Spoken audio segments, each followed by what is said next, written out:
अब ध्यान से देखना, थोड़े से higher level cases of cash discount and trade discount.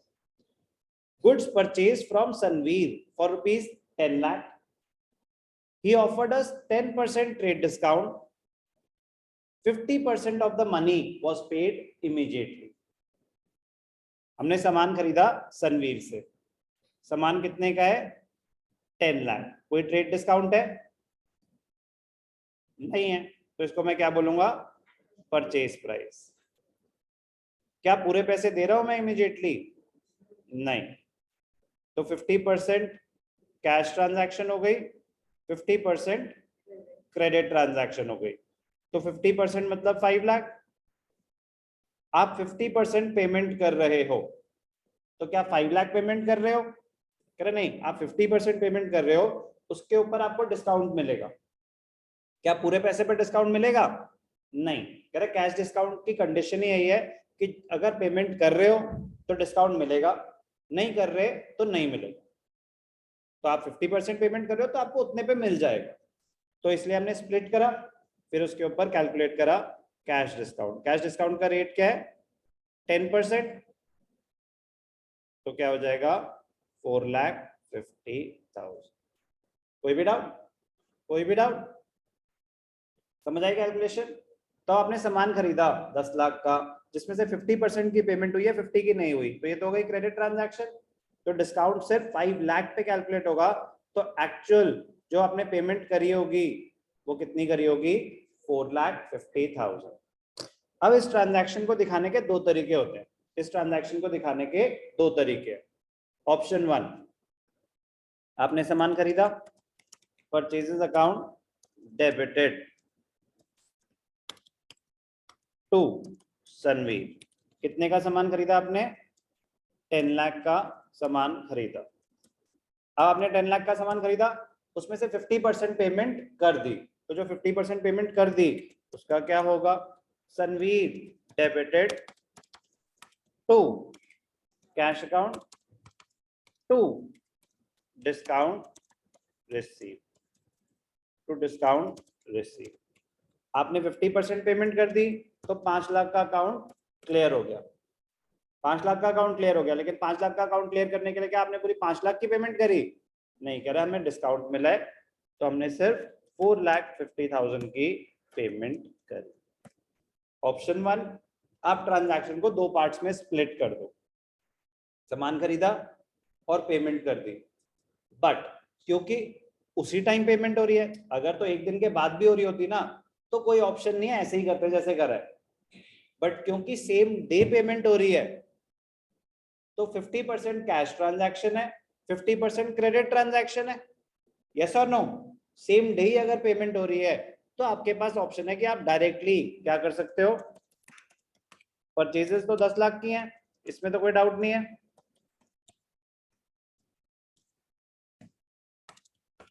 %50 credit transaction 5 lakh, बाकी 50% की तो पेमेंट हो गई. To cash account to discount receive account. कितनी पेमेंट कर दी? 4,50,000. डिस्काउंट कितना मिला? 50,000. समझ आई बात?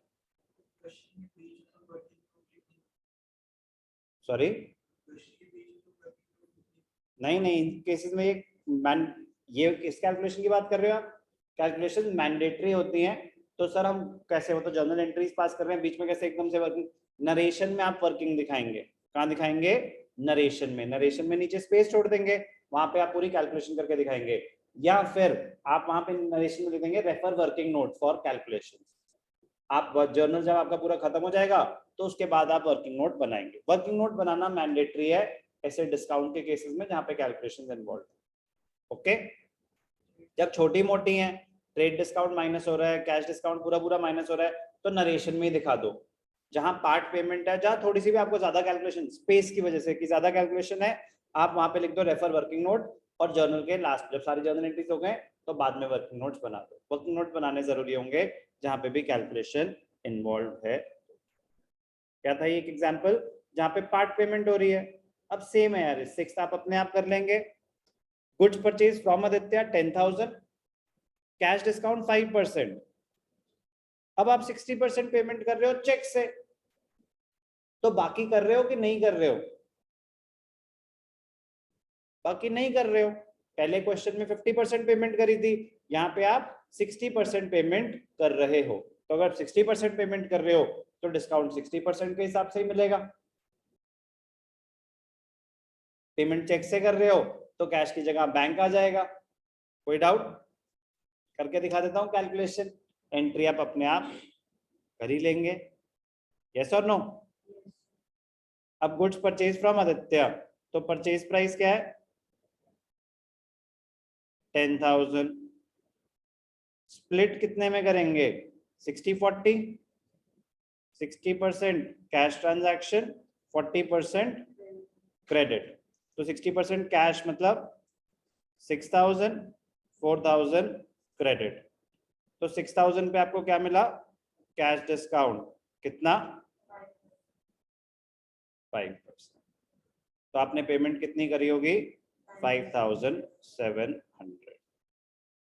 तो 10,000 पूरा परचेजेस में चला जाएगा। यस और नो? 4,000 आदित्य को क्रेडिट कर देंगे। यस और नो? डिस्काउंट या पेमेंट कर रहे हो? चेक से कर रहे हो तो बैंक अकाउंट कर देंगे, पेमेंट है तो क्रेडिट हो गया। और ये 300 आपने डिस्काउंट रिसीव करा है। यस और नो? तो क्या हो जाएगा? क्रेडिट।